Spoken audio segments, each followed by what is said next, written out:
Bonjour à tous, c'est le Killer qui vous parle donc pour la seconde partie de notre vidéo construction consacrée à un ensemble de jeux Lego Ninjago, la Formation 11713, le Empire Dragon. Et donc justement, le dragon, eh bien, on va le construire après avoir assemblé les trois figurines. Et on va commencer par une pièce de cuirasse, oui, de carlingue plutôt, bref, une pièce un peu courbée. Et donc, on va rapidement mettre des pièces de couleur verte, donc turquoise, comme ceci, hein, ça faisait longtemps qu'on ne l'avait pas vu. Il me semble que la couleur est réapparue avec le... Si c'est bien la même couleur, il me semble qu'elle est réapparue avec le diner américain sorti l'an dernier, parce que là encore, Lego, il faut le savoir, a un nombre maximum de couleurs qu'ils peuvent produire, entre guillemets, par année, et donc ça fait que quand il y a une couleur qui apparaît, il y en a une autre qui doit disparaître. Et donc, à un moment, justement, un designer avait le choix, et il a fait, entre guillemets, son choix a plus ou moins fait disparaître le turquoise pendant un certain temps des modèles Lego. Si c'est bien turquoise, hein, parce que maintenant je commence à me, à me poser des questions, mais il y a une couleur qui est apparue récemment et il me semble que c'est celle-ci, mais après je peux me tromper. En tout cas, c'est comme ça que ça marche au niveau des couleurs chez Lego, la sélection n'est pas infinie. Et donc on va rapidement mettre des pièces d'accroche, je suppose, pour des pattes. Hop là. Donc oui, en effet, Dragon de l'Empire, il faut savoir qu'il y a deux dragons dans cette vague-là. Celui-ci ainsi que le Cyberdragon de Jay. Les deux forcément varient en termes de prix, hein. C'est celui de l'Empire qui est le moins cher, il coûte 30 euros, tandis que le Cyber, quant à lui, en coûte 50, donc 20 de plus, hein, je suis très fort en mathématiques. Et donc forcément, ça fait que celui-ci sera un peu plus petit. Donc on va voir effectivement si aussi en termes de complexité ce sera le cas ou pas. Par contre, c'est intéressant de noter que les deux ont été designés par le même designer. Alors là encore, comment est-ce que je sais ça? C'est très simple, donc il y a un site qui s'appelle Brickset que j'utilise très souvent, hein. C'est un site entre guillemets qui référencie tous les sets Lego existants, en tout cas une énorme partie. Et donc, je me suis trompé, voilà, forcément. Je me disais. Euh, et donc, effectivement, sur ce site, vous pouvez faire entre guillemets une sorte de playlist, un peu comme votre musique, sauf que vous faites des playlists de modèles.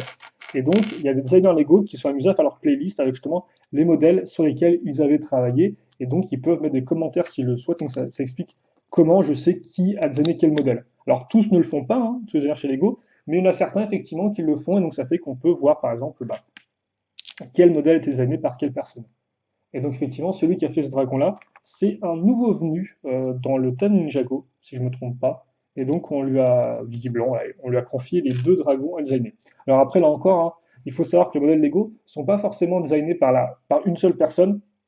Il arrive qu'il y ait des modèles qui soient vraiment esquissés par une personne, puis ensuite finalisés par une autre personne, que plusieurs personnes bossent sur un même modèle, et puis qu'au final, il y a un choix qui soit fait. Donc voilà, c'est pas, là encore, c'est avant tout un travail de groupe, là encore le design de Lego, il faut aussi compter avec les gens qui forcément font tout ce qui est le design des stickers, par exemple, qui forcément vont avoir entre guillemets une certaine influence sur le rendu final du modèle, en tout cas au niveau graphique. Donc ça aussi c'est assez important à prendre en compte.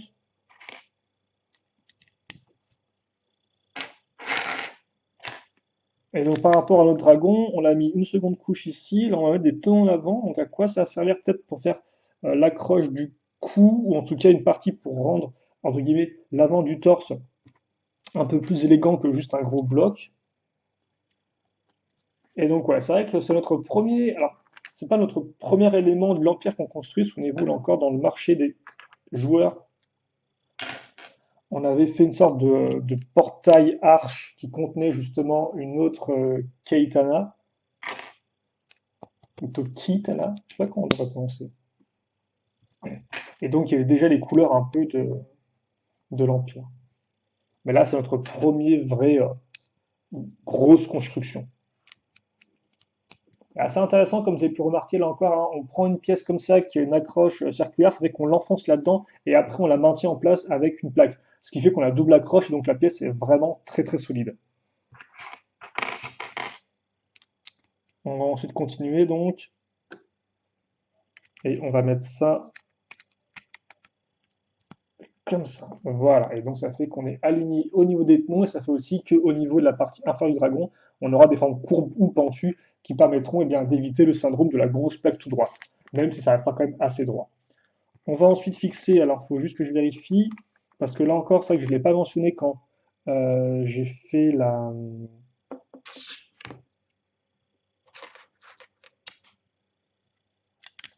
Quand j'ai montré la... quand j'ai construit mon petit socle. Mais oui, les stickers, je les ai posés donc avant le début de la vidéo.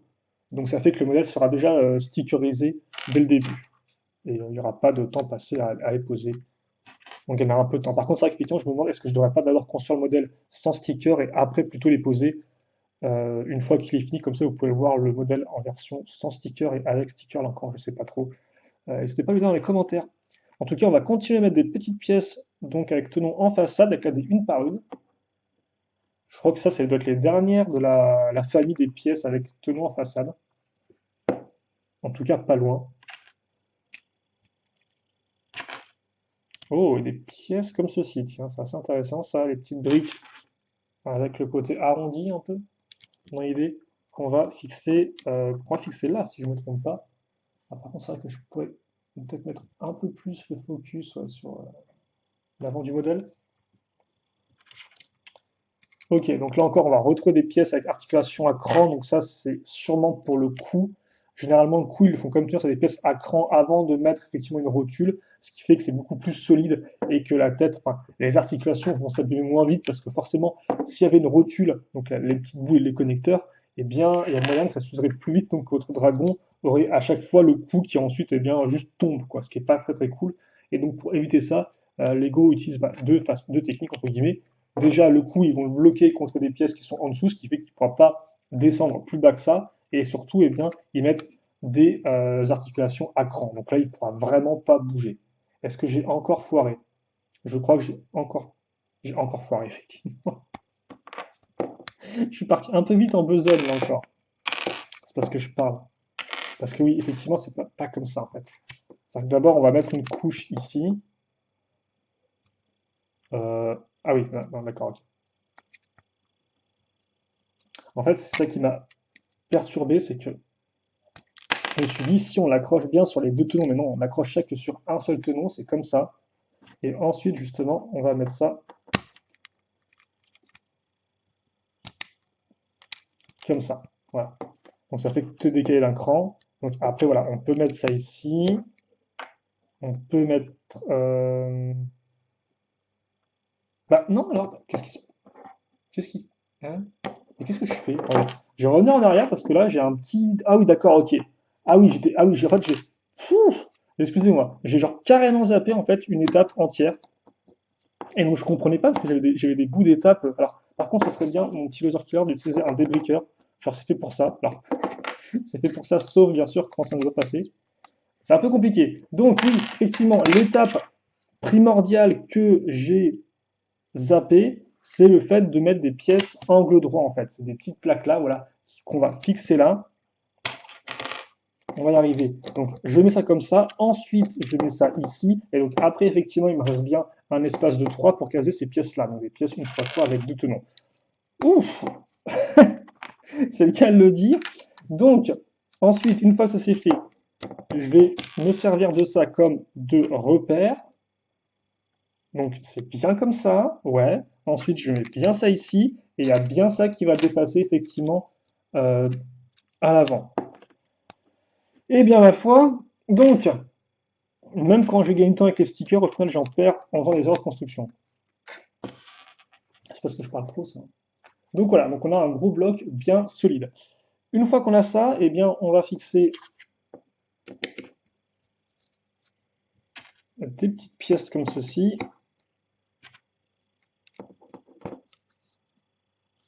Hop là. Et ensuite, alors, est-ce que non, alors, je vais dire, est-ce que ça sert d'accroche pour les ailes? Mais non, on va pas faire des ailes avec des six petites rotules. Ça, c'est sûrement pour faire une sorte d'épaulette, je suppose, qui vont venir se mettre sur les pattes avant du dragon. En tout cas, on continue les formes courbées à l'arrière, même si bon, c'est pas très élégant vu que ça casse un peu le truc, mais il faudra voir ce qu'on mettra ici. Et des petits tenons troués, alors soit pour décorer, soit pour mettre un truc à l'intérieur. Je pense plus que c'est pour décorer. Hop là.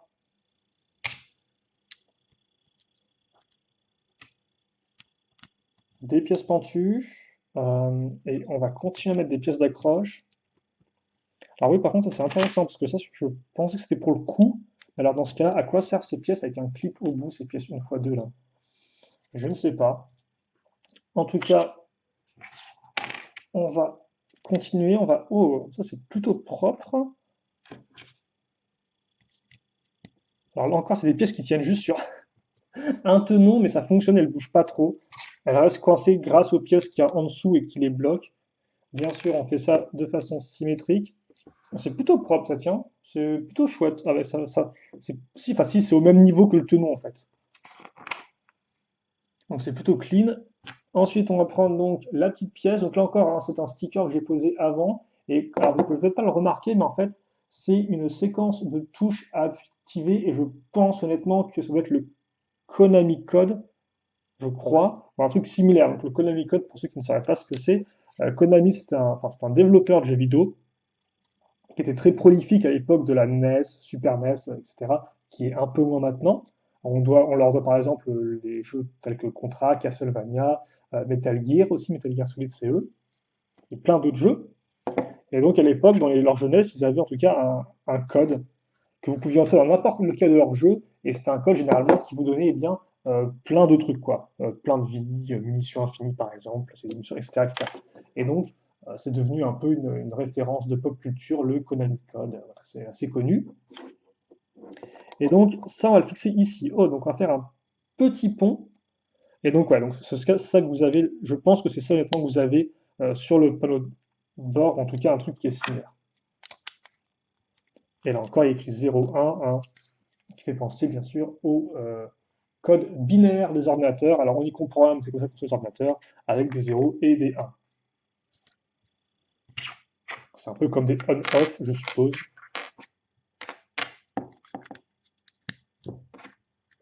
Donc voilà, le langage binaire. Et on mettra ça là. C'est plutôt propre, hein. Cette espèce de, je sais pas si vous pouvez vraiment remarquer ou pas, mais attendez, hop là, comme ça. Le côté pentu ici fonctionne plutôt bien. On a presque une sorte de ceinture, entre guillemets, qui englobe la patte du dragon. C'est plutôt propre, hein. Alors certes, les formes se cassent un peu, mais c'est plutôt cool. Ensuite, on va prendre donc ça, et on va fixer ça ici. Alors la petite barre,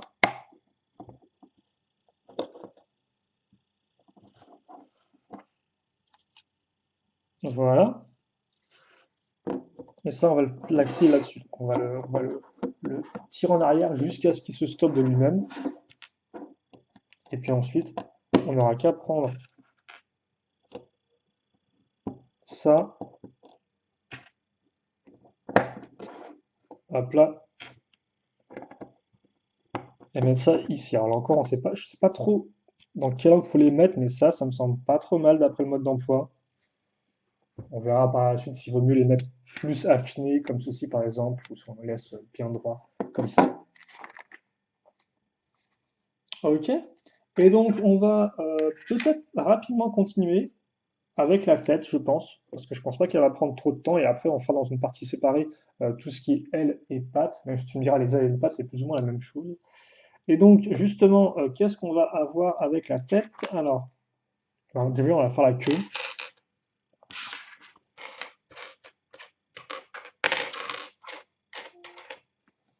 Alors, comme ceci. Alors, c'est pas tout ce que je voulais faire, hein, merci, merci. Hop là, comme ça. Donc, hop. Donc, on a mis combien? 4 segments.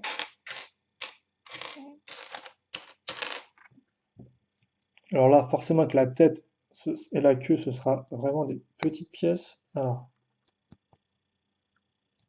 par contre, on aura un vieux. Bah oui, c'est bizarre ça. Pourquoi ils ont laissé une rotule au bout?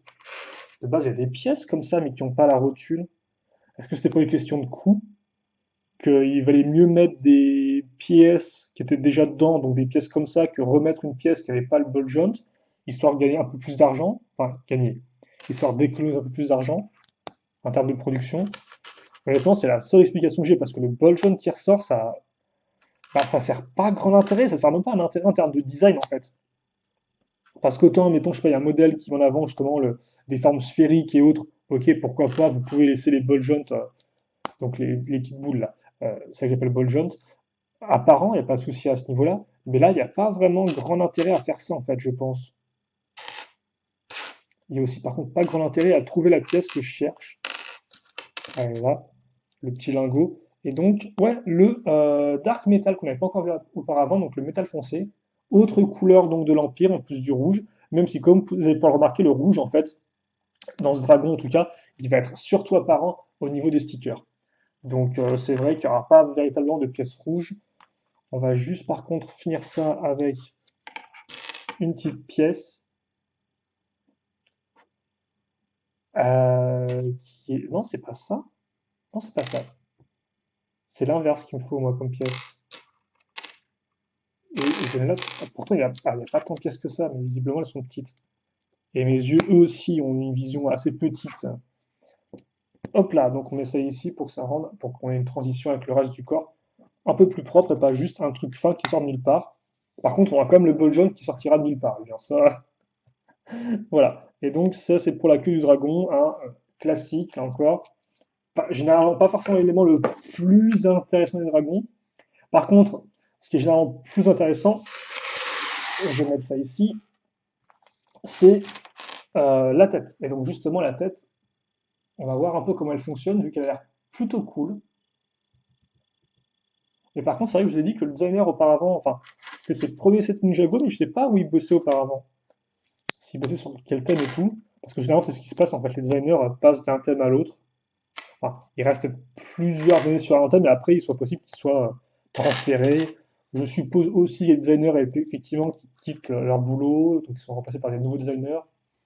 Donc voilà. Alors là encore, est-ce que je me trompe? Pas de sens. C'est plutôt cool ça, tient en pièce turquoise. Donc ouais, c'est vrai qu'effectivement, comme j'étais un peu déçu du nombre assez faiblard, je trouve, de véhicules appartenant à l'Empire, je me suis dit, ouais, bah, ce serait juste cool, effectivement, de faire des créations, c'est du Lego. Le truc, c'est qu'effectivement, autant le noir et le gris foncé, bon, c'est des couleurs archi communes, donc faciles à trouver pour pouvoir faire des créations, autant le turquoise, tout de suite, c'est un peu plus compliqué. Pour le métal foncé aussi, mais un peu moins, quoi. Et le rouge, là encore, c'est plutôt trouvable. Et donc, ouais, ça, c'est effectivement le coup, donc avec les accroches crantées ici, et ensuite le ball joint. Donc, on mettra ça après, parce que pour l'instant, on va s'intéresser au reste de la tête.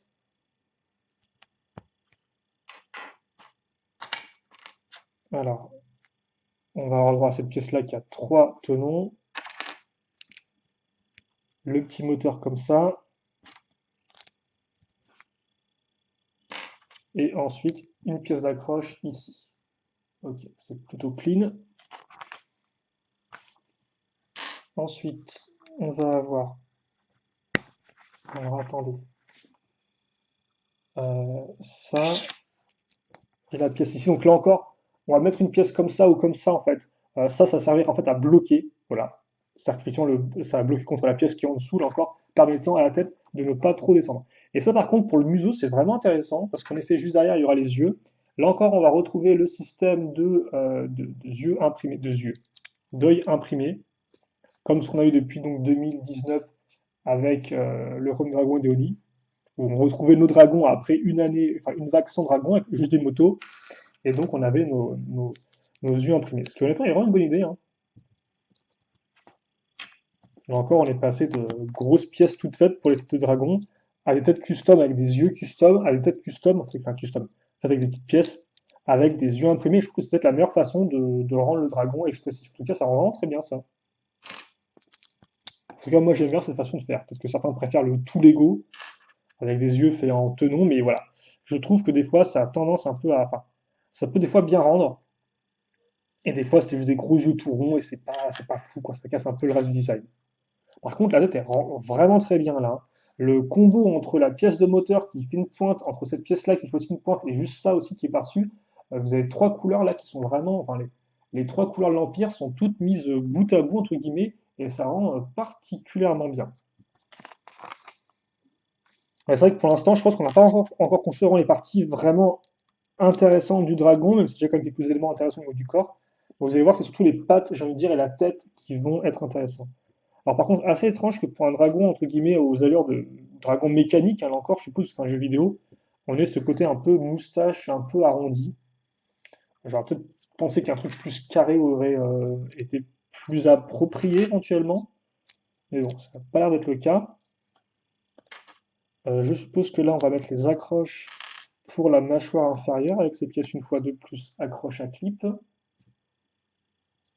comme ceci. Et donc, ce qu'on va faire, c'est que on va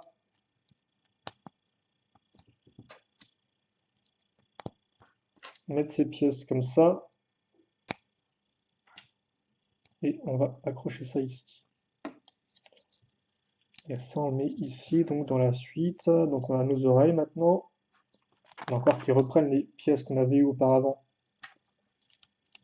sur le bas du dragon. Alors, par contre, non, ça faut faire attention parce que justement, c'est un élément assez important du dragon. C'est qu'on va prendre un ski, on va le fixer ici et qu'on va. Alors, non, pas ça en fait. On l'accroche en bas. Et justement, comme on peut voir, c'est assez intéressant, c'est que on a mis donc deux pièces ici, là. Donc ça, comme on peut voir, il y a une sorte de, hein, il y a une différence de hauteur entre guillemets entre le bout de la plaque et la plaque ici. Et donc c'est pile poil la hauteur d'un ski en fait, ici. Donc ça fait que ça, on va pouvoir le mettre ici sans problème. Et ainsi mettre avec le dragon des petits skis à l'arrière et des éléments de design sous ses yeux. Donc c'est vraiment intéressant. Et encore, c'est une technique assez, c'est assez particulier, mais ça fonctionne. Alors par contre, oui, ça, il faut que je le fasse après, donc c'est pour ça que ça ne marche pas.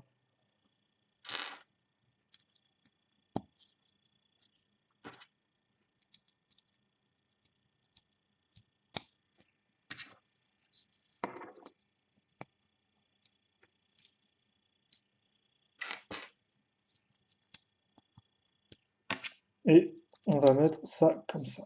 Ok, d'accord. Donc là, je pense qu'on est bon pour notre tête. En tout cas, les éléments principaux. Et encore, je suis peut-être un peu trop près pour vous la montrer au mieux. Ouais. Donc on va remettre une autre pièce qui est tout cool, celle-ci, à l'arrière. Ouais, bah oui, parce qu'effectivement, il restait une pièce crantée ici, qu'on va mettre dans la même. Ouais. Ah oui, c'est pile poil dans presque la même ligne que ça, en fait. Donc c'est vraiment très propre. Et on peut donc s'en servir pour ajuster nos pièces d'oreille afin qu'elles soient elles aussi un peu dans la même diagonale, comme ça. Et enfin, la mâchoire inférieure, donc, qui va se faire à partir d'une pièce de bouclier Nixonite, qui là encore a pile poil la forme entre guillemets carrée, hein. C'est vrai qu'au final on est assez proche du Nixonite des fois avec cette vague jeu vidéo qui se veut assez carré. Oh! Et donc on va prendre cette pièce, comme on peut voir qu'il y a pile poil un trou, hein, et donc ça s'enclencher comme ça. Là encore, très très clean, hein. On sent que le designer a voulu faire bien pour son premier dragon, son deuxième, je sais pas lesquels il l'a fait en premier ou en deuxième, et il a vraiment fait un truc très très très propre. Enfin, un truc, une tête. Il y a juste ça à l'avant là, pour mettre en avant les noms qui est un peu particulier. Enfin, je sais pas. Ça peut sembler particulier, mais je pense que je m'y ferai et tout. Il y a quelques petites pièces qui restent, on verra ça à toute fin, de toute façon. Et donc ça, on va le mettre ici, hein, hop, comme ça.